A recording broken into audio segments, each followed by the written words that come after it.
It may be dark and gloomy on track, but the action is bound to be exciting. Welcome along to the Butt Kicker GR Cup, where we're excited on Friday night primetime to once again see these Toyota GR86s get unleashed. 17 drivers locked and loaded with qualifying underway right now. So glad you can join us here for yet another trip through the iRacing official series. Our junior Kenki party on hand alongside of Dara Thacker. Dara, this is going to be a fun one. We've started to make our way into the slower part of the season, if you'll allow me to call it that way. Tighter, twistier tracks, but in some ways it will pack the cars up that much more through the rest of the season.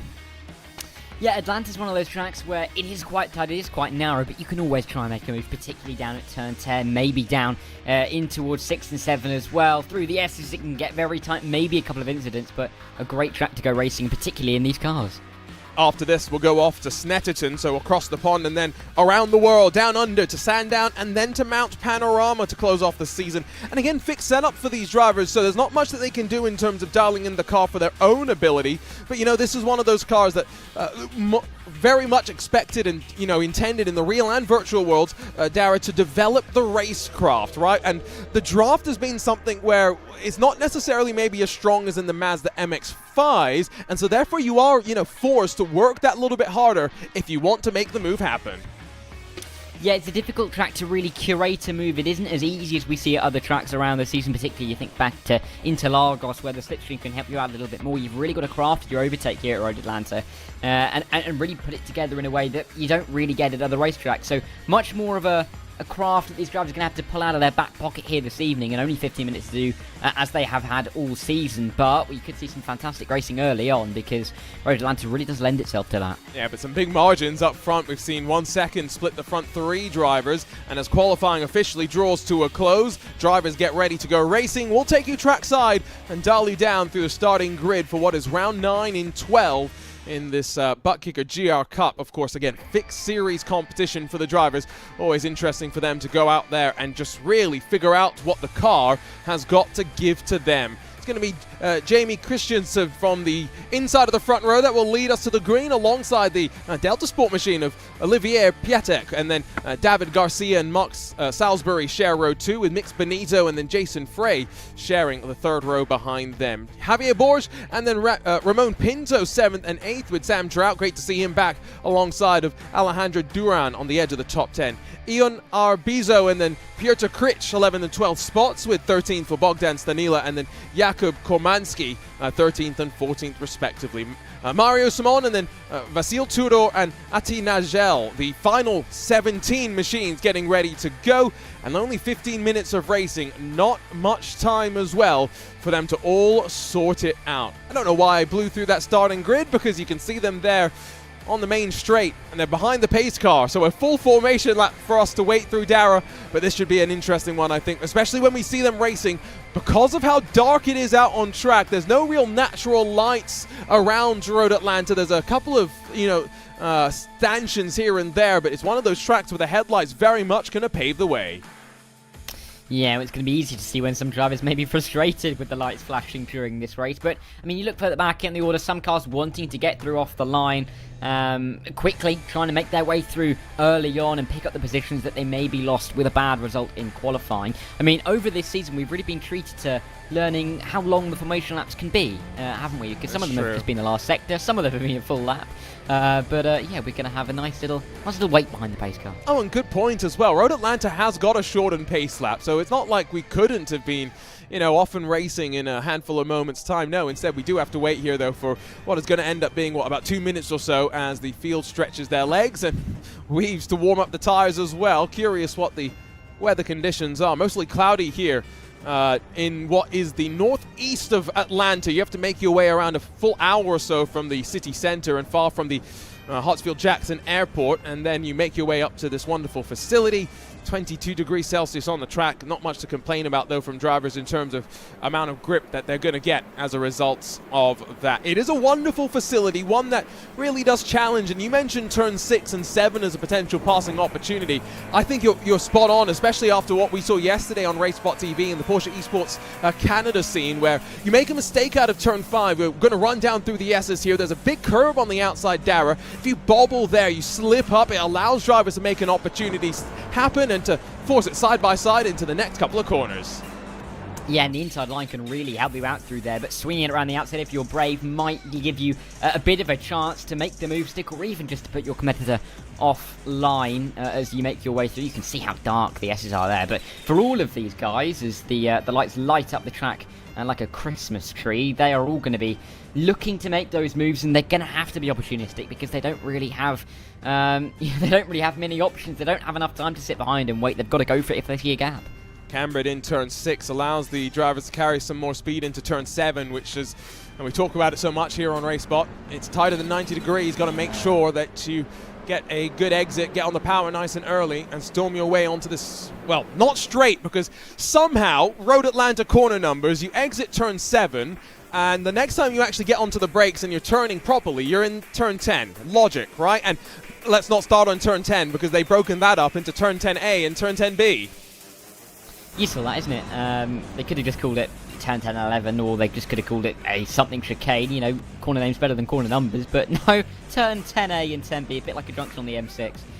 It doesn't make any sense whatsoever, but these guys at the front, they'll let the pace car go, and then I think we're going to see quite an interesting start, because you've really got to judge it right here, because it's difficult to go downhill through the final corner, and you can often see some incidents off the line. It's going to be an interesting one. You can already see that the pace car's peeled off and away, and they're really being slowed by your leader, who gets single file now with second place. And away we go racing here at the Michelin Raceway Road Atlanta, down 80 feet of elevation. They plunge side by side further behind, but single file up front as we cross the line and get 15 minutes officially underway. Going to work out to be around 10 laps or so of racing, and as they fly their way up through the hill, remember it's turn 3 where got to be very careful with slowdowns on the opening lap. Going to be very easy to turn in a bit too aggressively, find yourself bleeding positions and running down through the field. Look how much they're going to throw the cars though in through the S's, side by side further behind. Tidy start though for all 17. Yeah, no one really having too many incidents early on, but that doesn't necessarily mean that we won't find some contact later on during the lap. They're bouncing their way. There you go at the back of the field. Through the S's, maybe an attempted side-by-side, but it's not gone too well for a couple of our drivers down near the back of the field. But it's like we said, a couple of drivers looking to be opportunistic down in towards 6 and 7 here. We'll have to see if anybody can pull this one off, but you'd think the next major overtaking opportunity down in towards turn 10 on this opening lap. And so it was Tudor and Duran that got tangled up together. They dropped to the back, but now as the top 2 or so somewhat stretched their legs, so important that run onto this back straightaway. Now, does the Delta Sport machine decide to go and make the move? They're 1, 2, 3 in terms of I rating at the front of the field. Mark Salisbury in the number 10 machine, slightly out of place, but showing that I rating just a number, not really a be-all and end-all measure of speed. A couple of looks further behind, but no one going to actually send any moves. We'll dive back down to the line. Jamie Christensen's going to lead from Olivier Piatek, and then David Garcia 1, 2, and 3 as they side-by-side run down behind on the climb to the line. Yeah, it's a bit risky, isn't it, to go side by side all the way down that big old dip towards the line, but some of these drivers pulling it off with ease and elegance through the opening corners. They will try and go, but the first lap is over. The big opportunities, you'd say, are gone to pick up 3-4 positions. If you're further back in the order than you'd want to be, the likes of Bogdan Stanila, the number 5 car in P12, it's going to be a little bit more difficult to work your way through now, and you're going to have to pick drivers off one by one. See the momentum of the car just moving around on weight as well as they fly through the S's. It's basically flat out for these drivers until they get into turn number 5, and from there it's the first time that they have to get back onto the brakes. Let's go back to the start of the race though, pick apart what happened on the run through the S's. Oh, there's a bit of a technical fault, and that actually then sends a bit of chaos behind, and so it was Tudor the party that had really not much they could do as they flew their way into that situation. Technology can be your best friend and it can be your greatest enemy, and yeah, you can just see it's just so unfortunate. I think the car put off there by a glitching car. I mean, we saw it last week on Friday Night Primetime, didn't we, at Barcelona in the Super Formula Lights, where there was a car that was apparently an incident and then reappeared again, but not as bad as it was then, but you can still see how it puts you off. More spins through turn 10, those little nudges on the back of our Bizu, that one. It can just be so costly. It doesn't take too much to turn around a car like this. No, and I do think we're having some drivers with maybe some technical issues further behind, because lots of blinking back and forth for Bogdan Stanila, but back down to the line with now 2 laps complete. It's 3 seconds at the front for your two leaders, and this should be a fun one between them. If they've got that margin, they can afford to maybe fight now a little bit, and we jump on board with second place. See how dark it is, how difficult it could be without those headlights to spot the turn in reference points. Right side tires get launched into the air over the curbs through turn 3, and then slingshot down into the S's. And watch out on the curb usage. Some of the curbs will push you out wide. You've got to be very, very careful and calculated in when you use them right out wide through turn 5, though plenty of confidence in both their cars. Yeah, they're really showing some nice commitment at this stage of the race, not really giving too much of an inch over one another, but this is for the win. I mean, they've got a nice gap back to Garcia in third. You're looking at nearly 4 seconds now, so it's these two really going for the win, and we've seen it in weeks gone by, haven't we, where drivers have waited until the last couple of laps to make a move and they've not really materialised. Are we going to see the same thing again, or is Piatek maybe going to go for a little bit earlier as they run down towards turn 10? So again, it's only about a 10-lap race based on our estimations, and so, we're going to close lap 3 this time by. Doesn't look like he's going to shimmy to the inside and do the Georgia shuffle. No, and instead keeps his car slotted in behind, slightly further behind. Now, does Mark Salisbury do the move to the inside? Yes, he will. Excuse me, that's Jason Frey on Salisbury. Might be 3 wide off the corner with Mix Benito in the mix, trying to now poke his way to the outside of the very bright machine. And that's going to be Mark Salisbury going to get compromised. Gets one position lost, and now another one around the outside through the final corner. It's brave. Mix Benito gets it done. Yeah, Benito put himself in the mix, and it came up well for him, getting the position over Mark Salisbury, but Ramon Pinto as well. He'll be looking to try and maybe look for a move on Mark Salisbury, as he's, you'd say a little bit put off by that, losing a couple of positions, maybe trying a little bit too hard to reclaim those in front, and will become a little bit vulnerable from behind. But through to the S's now, it'd be dangerous to make a little bit of a look through here, especially with the lines being so tight. Really not enough room to go side by side through there, and in the end, Mark Salisbury keeping Pinto behind, but I don't think it's going to be for too much longer. And again, just a reminder, Bogdan Stanilo, those issues on the left, seeing him drop back and forth down the order, all technical in their nature for the most part. And look at that, around the outside for Ramon Pinto. Banked is that 6th corner and just allows you to carry the speed. And if you have confidence, around the outside can be a great way to get it done. Back up front, it's been close this entire lap between these two drivers. Been keeping an eye on the timing screen, but is this the chance for Delta Sports Machine to go for the look? No, he's going to continue riding in line and just continue to push Christensen down into the braking zone. So clear intent and building up a bit more of a margin, maybe recognizing how much time they will lose when they start fighting side by side. Yeah, I mean, Christensen maybe thinking that Piatek's taking the mick there with the bump draft thing, or maybe he's just pleased that he's going to stick in behind. He might appreciate the little bit of a bump to keep them moving forward as a pair away from everybody else. 6 seconds now, that gap behind.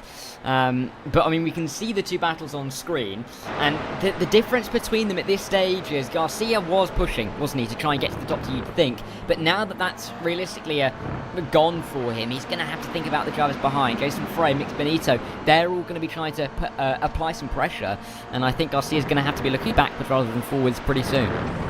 Again, Bogdan Stanilo still having those issues, and at one point we scored a lap down, so one thing to keep in mind for him is that if you do get caught out unlucky with the iRacing gods, your lap times sometimes stop counting, and so you end up going laps down. You'll maybe then be in that little grouping with Kormansky and Mario Simon behind, just chasing him down to give them a couple of free spots. We'll be halfway through this race next time by, though. 15 minutes on the clock to start, about 7.5 as we work our way down the definitely not straight into the next braking zone. These two continuing just to hold each other honest. Now, that was a wiggle from Jamie Christensen. Not quite sure what that was about. Maybe he's just wondering where his bump draft is down towards turn 10. Because Piatek's a little bit further back this time around. A little bit more comfortable for Christensen to get himself through. But he's looking all right for the number 1 car at this stage of the race. Because, of course, halfway through, Piatek has been bump drafting him. But even with the draft not getting close enough this time by, it seems that Christensen maybe has a little bit in his back pocket in terms of in terms of pace. But that was a quick moment, wasn't it? It's not often that we see something like that, and Jason Frey just had an issue down through the final corner because dropped behind Ramon Pinto and Mix Benito, so as David Garcia hits a podium spot. Mark Salisbury up the inside, but doesn't really go for it. It's all changing in the battle behind. Final step from the podium, but sun very much now has set here at Road Atlanta, and drivers guided just by their headlights, and right now in that battle for the lead, guiding their way clear as well. With 5 minutes to go, I think you have to start battling, surely, because if the draft, you know, we mentioned that maybe it's not as strong as in the Mazda MX-5 car, when you were that close, you didn't take the opportunity. You can't afford to let that slip if you get the chance once again. Yeah, it's this kind of stage where Piatek will have seen that he dropped back last time around. He doesn't want that to happen again, can't afford that to happen again with so few laps left in this race, so I'm sure he'll go for it if given the opportunity, but for the time being 3/10 back on the way down into his turn 10, it's just not there for him. Of course, he's gaining, and he'll gain more as they dive down the hill, but I just don't think he's close enough to make a move, and even dipping a wheel onto the grass there just before they get towards the braking zone at turn 10, but it's just not there for Piatek at this stage of the race, but it is there for Mix Benito. Now he's on the outside of David Garcia, we couldn't quite read the number, and so Garcia is going to be able to sweep that momentum and hold on momentarily behind. You get some battles from Sam Droughton, Bogdan Stanila, and even Peter Kruich, so you can fight in these cars. It's just right now Piatek being very patient. We'll see them fight towards turn 1 here as well. Ramon Pinto going to try and sweep around the outside of Mix Benito. Now you've got to be careful not to be escorted out wide here, and Pinto played with fire, but saves his car and holds on just behind. Yeah, just about keeping it in check. It was a bit of a nervy moment if you are these guys fighting in the battle, but they will continue on with only 5 minutes plus the end of that lap to go here. So Ramon Pinto and Mix Benito both look like they're faster than Garcia at this stage, but difficult to overtake around this Road Atlanta track. We've seen it already. We always see it in many forms of motor racing, but they're going to have to find a way through soon, because 4 minutes 30, you'd say, what, 3 more laps after this? I think you're right on the money there, and as now both cars doing the Georgia Shuffle down the straightaway. I'm not quite sure what it's about, but I don't know if Olivier Piatek's close enough to have the look this time by. Take a look at the replay. What's happened to Sam Drought, who dropped down about 20 seconds? There was that issue for Bogdan Stanila, got him cattywampus. Not often we talk about that sort of situation in road course racing, but you saw how uncomfortable he was, and unfortunately around they went. I didn't ever think I'd break up a cattywampus on a road course broadcast, but there we go. Short course breaking over onto Friday night primetime. Battle for third, 3 cars in it, and not far behind, Jason Frey and Mark Salisbury trying to close as well. Yeah, these guys all in the mix, all trying to put themselves up onto that final podium position, and it looks like it's a good exit here for Ramon Pinto on the way down towards turn 1, but he's just not going to have enough, I don't think, to make a look to the inside. No, he's just going to have to sit in behind, bide his time, wait another chance, but that's not the best run, and here comes Ramon Pinto up towards turn 3. All it takes is one opportunity, and you can find yourself vulnerable. Got to be careful now. Side by side into the S's is never going to be on. Eventually, Mix Benito able to slide his way back into line in front of Ramon Pinto, but they're playing with fire, have already dropped around 9/10 off the back of David Garcia with what will be 2 laps to go next time by. Out of turn 7, these drivers will wind. Look how on board, you can see it's tighter than 90 degrees, how much they're trying to get onto the power. Tire tracks out wide, but this is the closest that Piatek's been for quite a while. Not expecting wiggling. All that does is now shave off some momentum, and they need every ounce of that they can find. Down the straightaway, going up through the rev range, and just hoping the car has got enough speed. Does Olivier Piatek bounce out of line? Finally he does. It will be 2 laps to go this time by, let's not forget. And they've sat and waited for 8 laps or so. The fight finally on. Race leader trying to hold on around the outside and will try and cut the line off, but the fight very much not done. 2 laps left to go. Yeah, we've seen Jamie brake later down into that corner all the way through this race, and he's done it yet again and managed to control his way around the outside fantastically to hold off Olivier Piatek. So Piatek's going to have to think of something, because if he's not willing to brake as late as Jamie is down in towards turn 10, he's going to have to try and find somewhere else, but he's not being close enough anywhere else to even have a sniff. Maybe down into turn 6 and 7 this time around, maybe into turn 3, but that would have been an absolutely crazy move. That's not on, and I mean that in the best possible way. He thought about something that would have been impossible, and Georgia's own trying everything that he can. I think the difference between this and a Mazda MX-5 sort of a race is that with the draft they have in those cars, you don't want to lead heading onto the final lap. I think you very much want to lead heading onto the final lap of this race, and that's where the desperation comes from. It's banked in through turn 6. Carry a bit more speed, carry the confidence, and Delta Sport mounting the curb on the inside, and Olivier Piatek almost rolls his car, but wheel to wheel, side by side down this back straightaway, battle for the lead very much on. Yeah, and Christensen now has to try and find his way back through. Not something he may have thought he would need to do in this race. He's only got a lap and a chicane really to do it outside line. This might suit him, you know. We've seen him brake later, as I mentioned. Can he do it yet again for the 9th time in this race and put himself back into the lead? It looks like it's relatively comfortable, and ascent's going to be required for Piatek, and he's just not going to be able to have it to the inside. Looking for it, but Christensen very much controlled and collected around that outside line, and he's back into the lead with just the white flag to go. They have started to close back up in the fight for third. They had split on out, but as we see the white flag, boy, this is going to be fun, and expect the move in unexpected places. Turn 1, got to be careful if you're on the outside, and Olivier Piatek's going to be careful not to squeeze Christensen off into the grass. Plenty of respect and room given on both sides, but now still with almost 2 passing opportunities at most left to come. Where do the sends get thrown? I'm excited, but I also caution that maybe Olivier Piatek's waited a little bit too long to try and make this happen. Yeah, they've got to make it now, though, because Piatek's really running out of time and ideas. Maybe ascend here into turn 6 and 7 is his only hope, because turn 10 has been an absolute no-go so far this race. He's looking for it up the inside, and he's going to go for it, you know. He's not going to hang around any longer. The final lap this is. But Christensen again around the outside. He looks so controlled on that outside line, shoveled wide, but he's still got that momentum. There was more contact this time by, but somehow race leader holds on through all of it. They'll fly their way one final time into the braking zone. And we've never seen Olivier Piatek lead at the line. All he needs to do, though, is lead once when the checkered flag is thrown. And Jamie Christensen's going to cover the inside down into turn 10A. Look at how they're being squeezed, though, onto the brakes after the 100-meter mark. Look how much momentum and speed they'll carry through. Christensen's going to slide his way on forward. And a classic battle for the lead, but a classic battle in vain from Olivier Piatek. Jamie Christensen wins here in the Michelin Raceway Road Atlanta race for the Butt Kicker GR Cup, and what a fight it was. Behind, no change in the 3rd, 4th and 5th race. It's going to be close for Ramon Pinto to try and challenge Mix Benito. These Toyota GR86s at close tracks like this always put on a show. Yeah, we always love to see these kind of races, some fantastic action all the way up and down the field.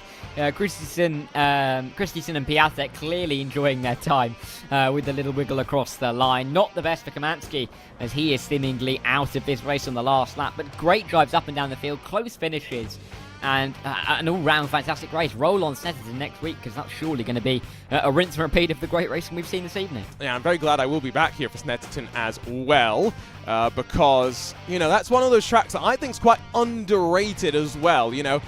Mainly because it has a corner name that we can get away with saying what is rather inappropriate word to say in any other sense of the racing vernacular. Just waiting for the final drivers across the line before we can grab a look at the final race results. But I guess in the interim, we'll take a look at what will be provisional. And let's not forget that iRacing can always update these as well.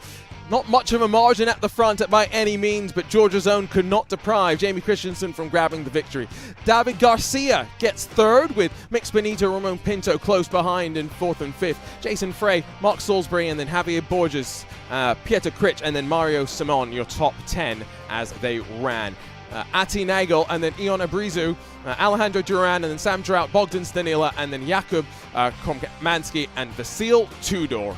All 17 machines finishing on the lead lap. Not something that we've been able to say much across of this season. And not much left in this season either.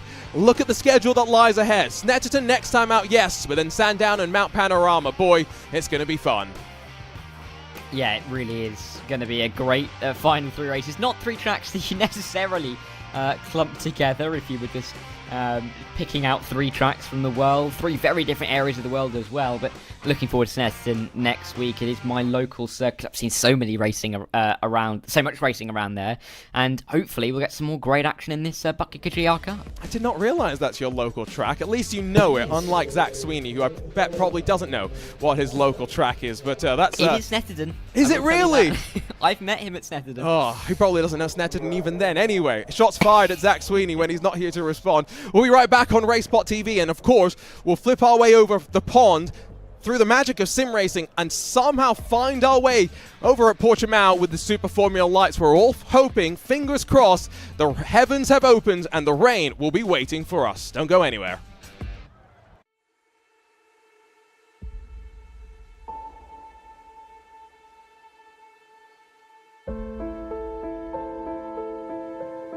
There might be some rain coming through.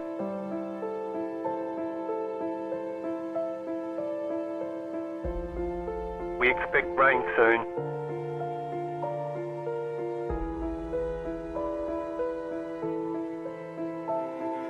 Rain is close.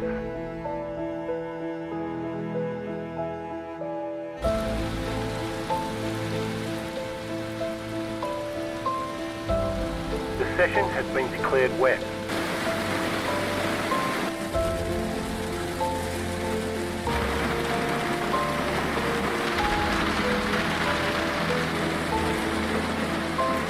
No sign of this rain stopping.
Rain is clearing up.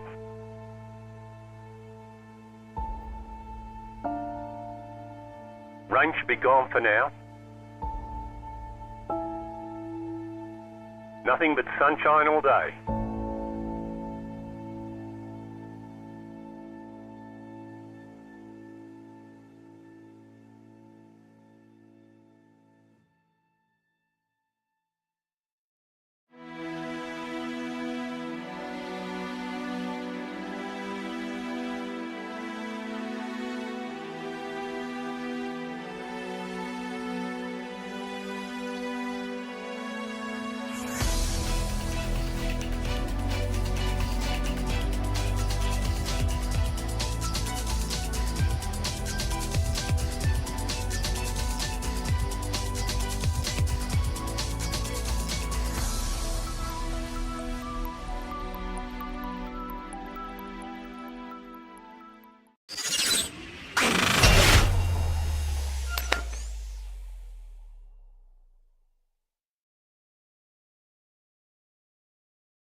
Welcome back to RaceSpotTV and to Algarve. Here from Portimao, we'll find out how the Super Formula Light Fixed Series drivers can deal with these conditions. And while it might look like the heavens have opened, no, instead it's just fog, no rain for these drivers, but still very challenging conditions at a technical and fast road course. Delighted you join us here for the second part of Friday Night Primetime. Arjuna Kankipati, of course, alongside of Dara Thacker. And Dara, I think back to VCO Infinity when we came with this very car to this very track. It was in the rain. We saw Alex Dunn and Chris Lullen put on a show at the very front.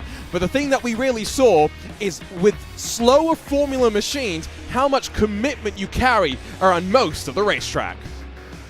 And this is a racetrack where you often have to carry a lot of commitments because, of course, there aren't too many heavy braking zones. A lot of it is medium speed corners and a couple of slow speed corners, but they kind of follow after each other. So you've really got to be throwing the car in anyway, and then you add the rain on top. It just creates an absolute, a horror show for some of the drivers. You're just trying to get the grip, but if you can get it, as we saw Dunn and Lullen they were flying out in front and provided some fantastic racing for us. So hopefully this evening we get some more fantastic racing, because Algarve is a track that perfectly suits these cars. And one of the newer tracks, of course, on iRacing as well. You can see how from this up above shot it sort of folds in and onto itself. It really is fantastic. And as we head off into the final part of the season, we've got an interesting dichotomy between some of the tracks. So, Barcelona, Catalunya, very similar in many ways to, I think, Suzuka, right? Tight and twisty and technical in nature. Algarve, sort of, an amalgamation of that, but also much like what we're going to see when we return stateside to the Circuit of the Americas and upstate New York, going to Watkins Glen to close out the season on May the 31st, because high-speed tracks, a lot wider in some regards as well, and I think passing opportunities are plenty. Something that I think is true of our race here today.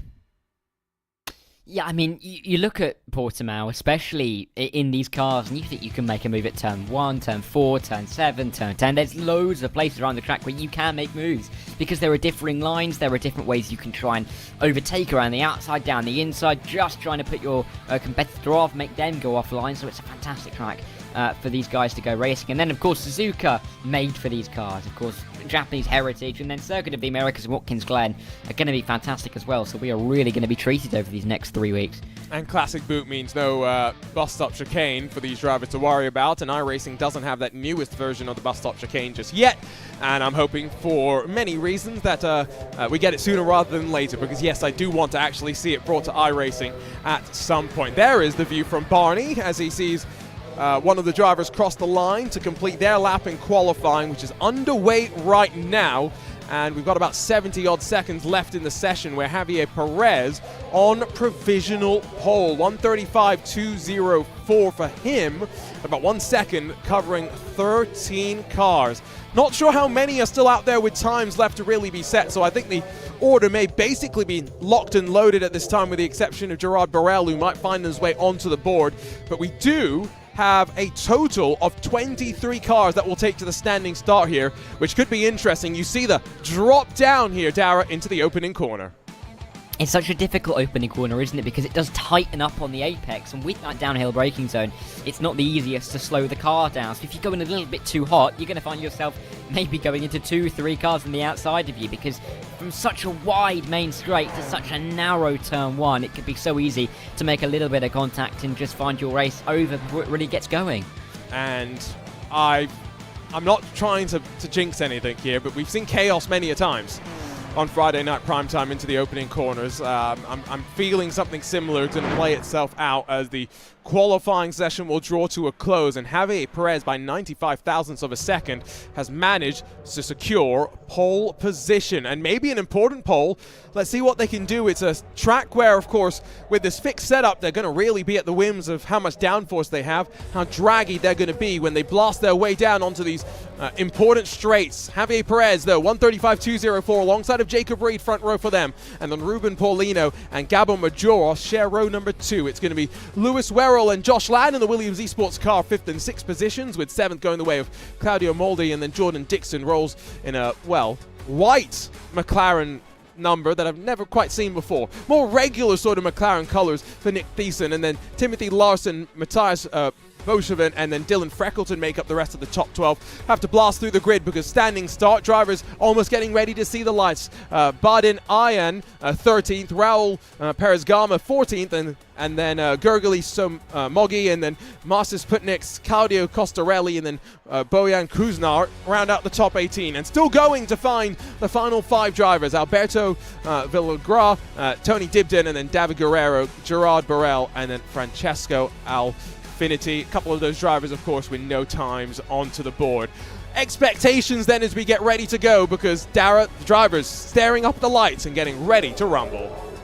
Yeah, we saw a crazy start, didn't we, last week at the Circuit de Barcelona, Catalonia. We haven't gone far, just across the Iberian Peninsula. I don't think we're going to have to expect much different here, because, of course, as I mentioned, it's such a difficult turn 1 to get right. But for a lot of these guys, really going to want to make their way through turn 1, otherwise their race could be over.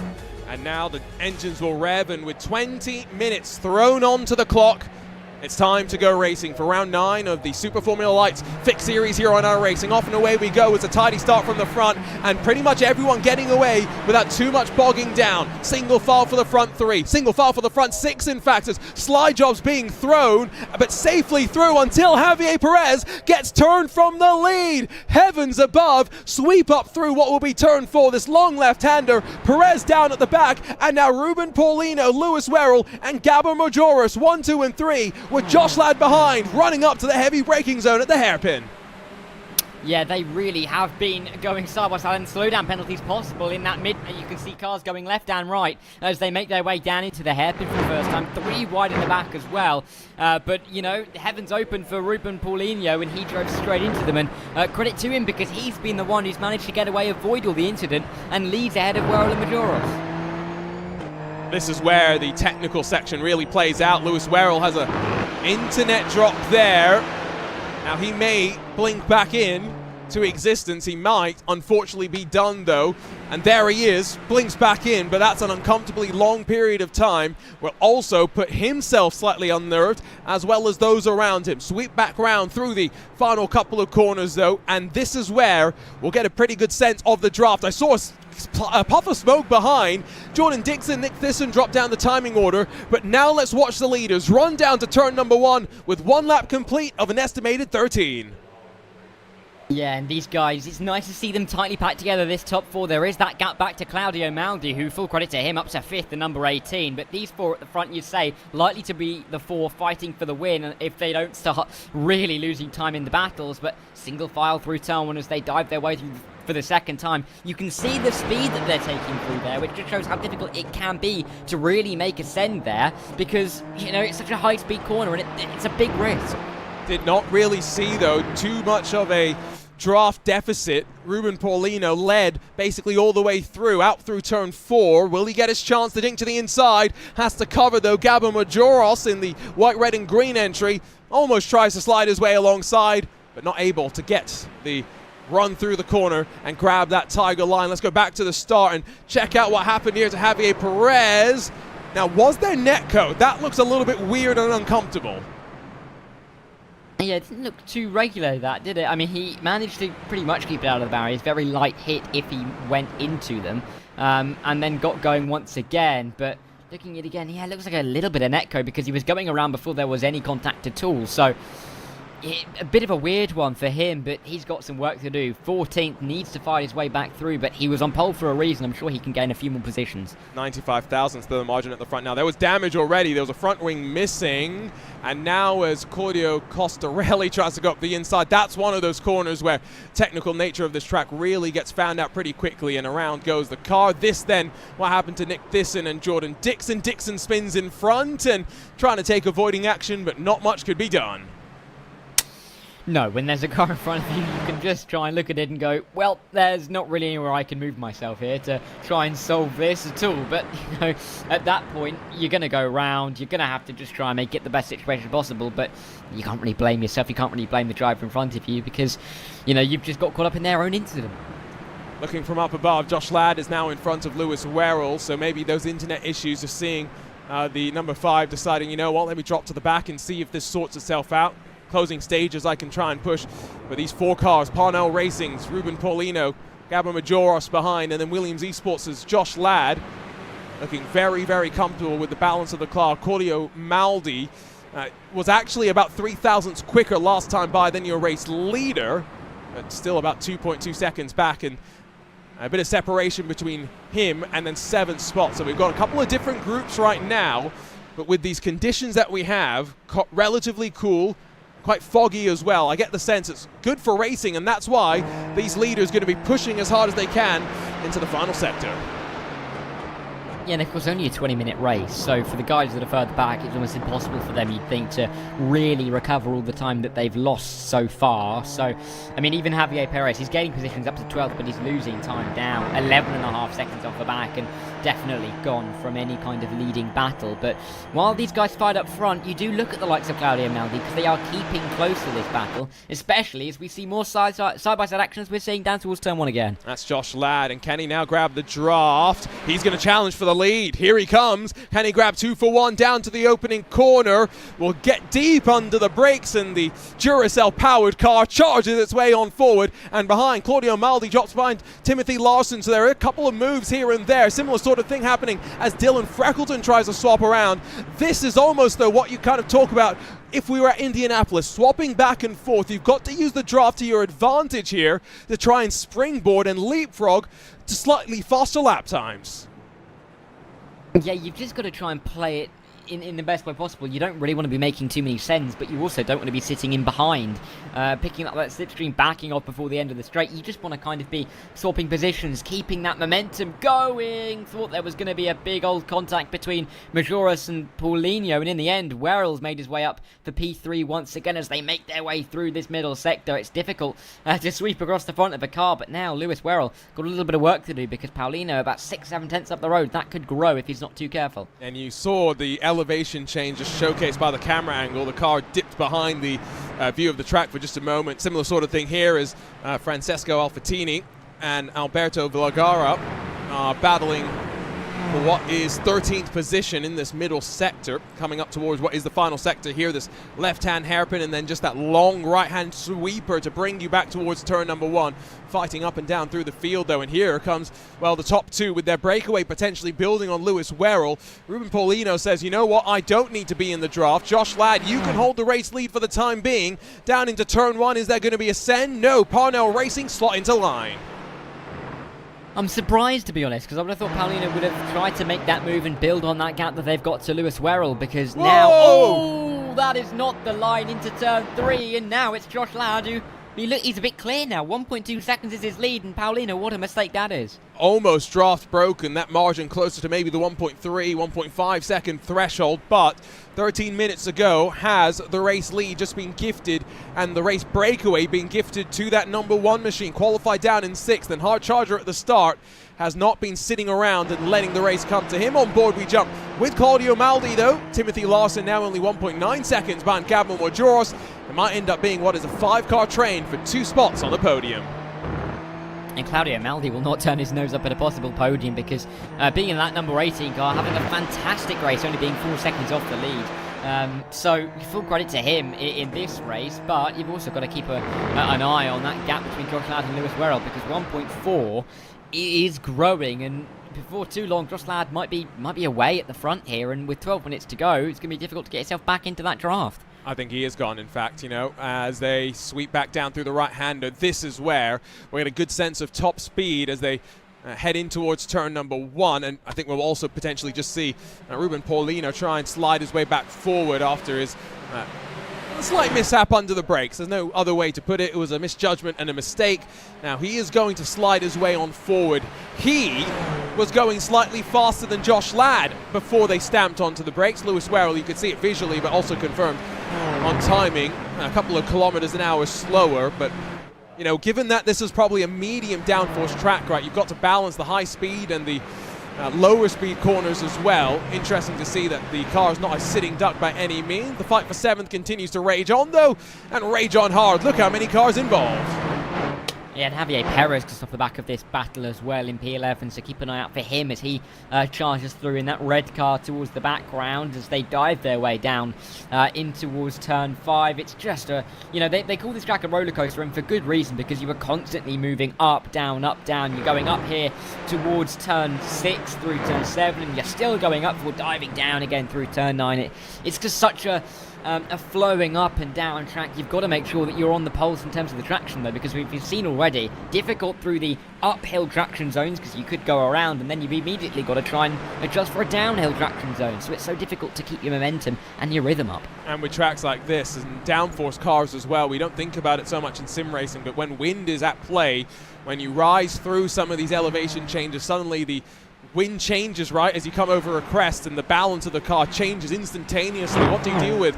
How do you deal with the moment like that? Big stories that, you know, when these drivers get challenged in the real world, they definitely have to think about. An 18-kilometer-an-hour gust of wind, definitely something to think about. I do believe Josh Ladd, though, 1.7 seconds clear at the line, has checked out for the lead. Almost halfway through, 10 minutes or so left to go. His race lead, about 2 seconds. Ruben Paulino holds on to the lead. Lewis Werrell now third, with Gabo Majoros having dropped back into the clutches of Timothy Larson and Claudio Morley. Yeah, I mean, Josh Ladd really keeping his pace up, doing exactly what he needs to do to try and win this race. Of course, Paulinho will have that advantage of the slipstream, if not just distantly for now, but with every tenth that Ladd can get away, that slipstream becomes less and less of a concern for him, because there is nothing that they can do behind to gain down the straight, and they have to do it in the corners, which they're not currently doing. You mentioned we're over halfway through this race, and it just shows that how quickly it could all change, because Josh Ladd was, fourth at one point, I think, in this battle for the lead, and all of a sudden gets into the lead by 2 seconds. You look at the time, and there's just not much time left for the drivers to pull it back. And maybe also shows us, right, that he struggled in qualifying.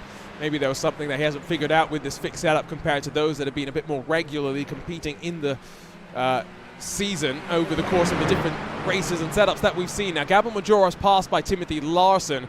I'm not saying he's in slow motion, but that car not looking healthy, maybe in terms of full chat speed. So keep an eye on the lap time. Majoros did a 36.5 last time by, so that's a full second slower, in fact almost 1.5 seconds slower than your race leader, Claudio Morley. Jump on board with him, as you can see just inside of that halo, right out of the final corner, rise to the line as well. And even though Morley's in the draft, moving in slow motion, something is not right. Yeah, it doesn't look all happy, does it, down there, but still in the battle for P5. Majoros just dropping like a stone at this point. Maldi up into P5, trying to pick off P4 now, in a fantastic evening for him. But he can't afford to make any mistakes in the final 8 minutes of this race. But if Majoros isn't careful, I mean, he's got that 7 seconds back to David Guerrero, but you never do know, a big mistake here could put him into the clutches of that entire train. Look to the inside, I think more just half to show himself in the mirror and mind Timothy Larson that Moldy is there. Back up front, Lewis Werrell dropping back from Ruben Paulino. I think all three of your podium positions maybe a little bit more comfortably locked in now than we would have hoped in these final moments to have had a fun fight. Maybe, though, we will actually get an interview for the first time in quite a while on Friday Night Primetime if Josh Ladd can get the coordinates for the RaceSpot TeamSpeak dialed up and locked in the nick of time. Back to the replay machine, though, a couple of things to look at. This is Gerard Burrell, the purple machine, out through the final sector. Yeah, just a little bit too much kick in the, too much confidence, I think is the word, on the throttle there, and just spinning himself around before he gets towards the final meaningful corner on the racetrack. It's what I was talking about with the difference in traction zones, and again through turn one, maybe leaving a little bit too much throttle in the car, and only a half spin. Easy to recover those ones. It's, I think it's eternally more annoying if you end up facing completely the wrong direction. 7 minutes to go. How many drivers still on track? All 23, in fact. So Bahad and Iron, 2 laps down, did have to head down to pit lane. Everyone else has been out there and circulating with seemingly no major dramas. First side-by-side moment might end up being between Tony Dibden and Marcis Putniks, and then a couple more moments behind as some of the drivers trying their recovery. Not going to be 3 wide into turn 1, surely. Javier Perez sees the move behind as Tony Dibden gives up the spot and then lunges up the inside. Brave to make the pass happen there. It's a very tight hairpin. Gives him the outside, though, as they rise through the left-hander. Yeah, and Javier Perez just saying, yeah, lads, just keep on fighting because I am running away from this little battle. But they still continue to fight. Dibden around the outside. Can he make this one stick? Putnik's not going to give it easily, but around the outside, the traction looks better for Dibden. If he can just sweep across, there's a collision in the background. One car spinning around, but inside line for Dibden, up in towards 6 and 7. And that move definitely done for him. And it was Francesco Affinity that has dropped down the order, but closing stages always bound to get just that tad more physical. Look at the replay, what happened to him, and this of course is, I think, the second biggest passing opportunity really after turn 1, but he gets all crisscrossed himself.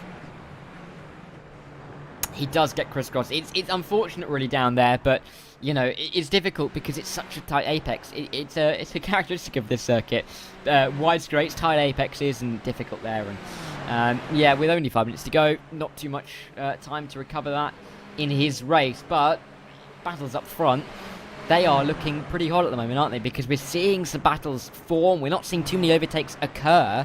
But you can just sense that with 5 minutes to go, it's all going to kick off relatively shortly. Yeah, Lewis Werrell dropping back, and now Timothy Lawson and Claudio Maldi right there. Gabon Mojoros, there is definitely something with that machine that's seeing him just not able to hold on. He does another 136, and Lewis Werrell did a 36.752, so might he have bounced over a curb similarly? He doesn't even try and defend as Timothy Lawson grabs third. Although, maybe that was just trying on the cutback. Oh, audacious maybe in some ways. But he's going to be left on the outside and in a very difficult place to try and hold on. Is he going to be vulnerable now to the line from Maldi? Answer is no, but loses out to Timothy Lawson, who rips away the podium spot.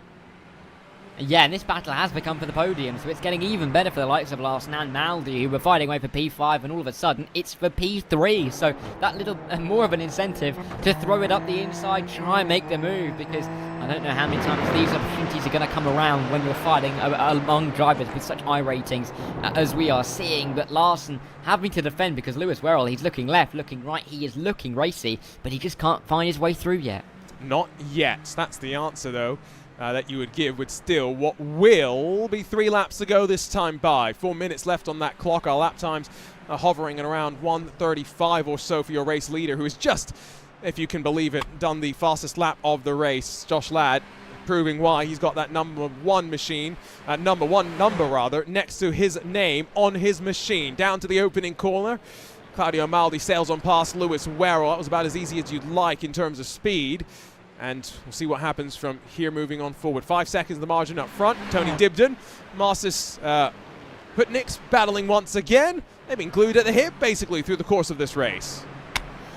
Yeah, not really anything to split them, and they might become a little bit sick at the sight of each other by the end of this race, because they really have been in a race-long battle with each other. Just saw Javier Perez, yeah, just coming up to that battle, making a move, I think, for P9, and he might be going after Dylan Freckleton for P8 as well, so his recovery has been good, but realistically, that's probably his cap P8, unless he can get to David Guerrero for P7. What's the margin? 3 odd seconds. Unless they're going to stop fighting with one another, which I just get the sense, unlikely. Doesn't seem a given by any means, then that might be the end of the charge. But what a charge forward as well. We think it was, you know, a tad of Netco. Not much he could have really done in that situation. Remember, he was the leader just trying to carry the speed through the opening corner, and a bit of a racing incident saw him drop backwards, and seemingly no damage as well. So you'll take some solace from that. Here comes, though, your current race leader, as the Williams Esports car, Josh Ladd. No help around him, doesn't need help to be charged up. Will he punch in another fastest lap? Now, no one else has really gotten close to his 1:35.0, and yes, indeed, it's a 1:34.871. Goes even faster. Aging like a fine wine, isn't he, Josh Ladd, in this race, because he's just not looking ruffled at all, I should say, because that time coming down and down and down, meaning that he's just getting used to this car a little bit more. Maybe that's what we saw in qualifying with his, maybe he might say, lackluster performance, but even though it's a fantastic result from him, it just shows that he's getting more used to this fixed setup and just pulling away even more as this race goes on, because really no one anywhere near the only driver in the 1:34s, and there's only a few of them in the 1:35s. David Guerrero, next driver to have a bit of an issue. Oh, out through turn 1. Could have been bigger. There's a lot of gravel on the outside of that corner. That slowed his momentum before he ends up in the wall, but that car is damaged. He's going to need a tow back to pit lane. He's just had another spin out on track. Javier Perez gets in front of Dylan Freckleton in the live pictures bottom of your screen as they just continue the fighting. Not up front, of course, but 90 seconds to go. We'll see the white flag next time by. Perez on the outside, Freckleton on the inside, and keep an eye on the machine behind, just lurking, hoping to try and make its presence known.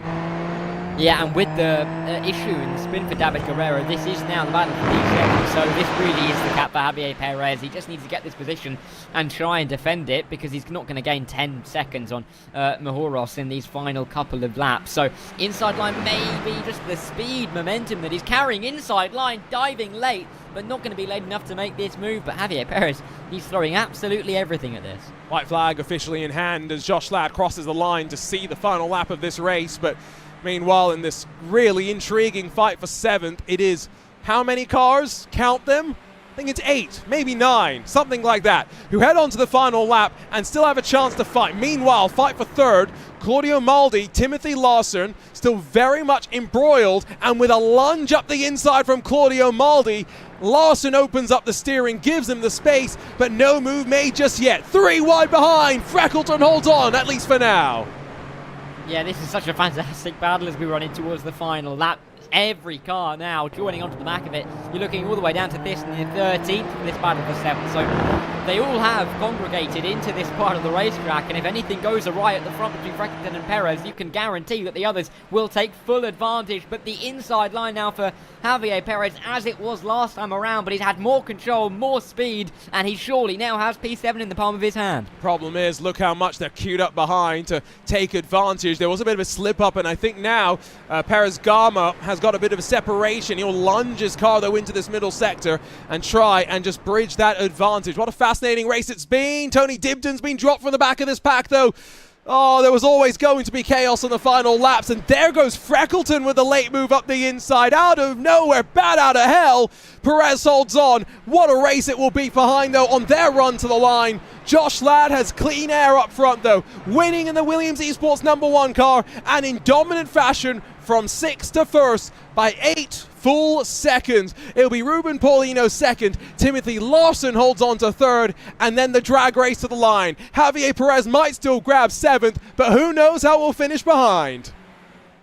As they run to the line, Javier Perez, it looks like he just about has enough as they emerge through the haze, but they're going to be side by side. Freckleton might have it, you know, and yes, he does. Just about. Samogi as well, just trying to put himself up into P8, but those 3, 800ths between them, a tight finish. But in the end, Freckleton having the last laugh over Perez. Oh, I mean, 2 great races today, to be fair. We have not been short of racing action. Don't forget, next week we've got 2 more great racing venues to host us, and for these Super Formula Lights, it's going to be familiar stomping grounds over in Suzuka, as we make our way to one of the few figure-8 tracks in the world, and especially, it's one of, 2 FIA Grade 1 facilities. I'll let you guess what the other one is. Final driver is still yet to come across the line and finish up. We'll grab a look, though, at the results with all bar the drivers laps down, having seen the checkered flag. And it is Ladd for Williams up front, Ruben Paulino for Parnell Racing scored in 2nd with Timothy Lawson, and then Claudio Maldi, Lewis Werrell, Gabo Majoros, and then Dylan Freckleton, Javier Perez, and then Gergely Somogi and Raul Perez Gama, your top 10. Look at the margins as well. I mean, Josh Ladd never really in doubt after he broke away in the early stages. Put Nixon 11th in front of Jordan Dixon, Alberto Villagara, and then Bojan Kuznar, Matthias Boshoven, and then Nick Thiessen, Francesco Alfantini, Tony Dibden, Claudio Costarelli, and then Gerard Borrell, your top 20, before you start to get down to those that were involved in the trouble. Jacob Reed in front of David Guerrero, and then Bahidin Ayan. I've just seen that iRacing's issued a brief update as well, and unfortunately for poor Nick Thiessen, he's been dropped to the very back of those on the lead lap. Everyone else gets promoted as a result. I don't think next week's going to be as crazy as this week, Dara. At least I certainly hope so. I don't think it can't be. We've had so many good weeks on Friday Night Primetime in this Super Formula Lights Championship. You think back to Monza with some crazy racing. You think back to last week at Barcelona, we had some absolutely quality moves and some absolute mayhem as well. So looking forward to the final 3 weeks of this, because we really have been served a treat all the way through the season.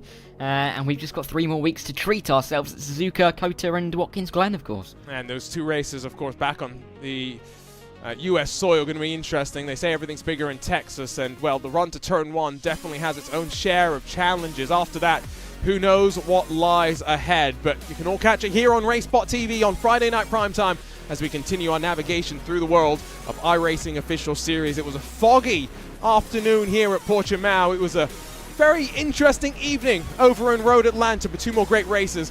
Boy, I can't wait for next week. For now, though, it's time to bid you farewell. For the team behind the scenes at RaceSpot, for Dara Thacker alongside myself, Arjuna Kankapati, thanks for joining us. We'll see you next week.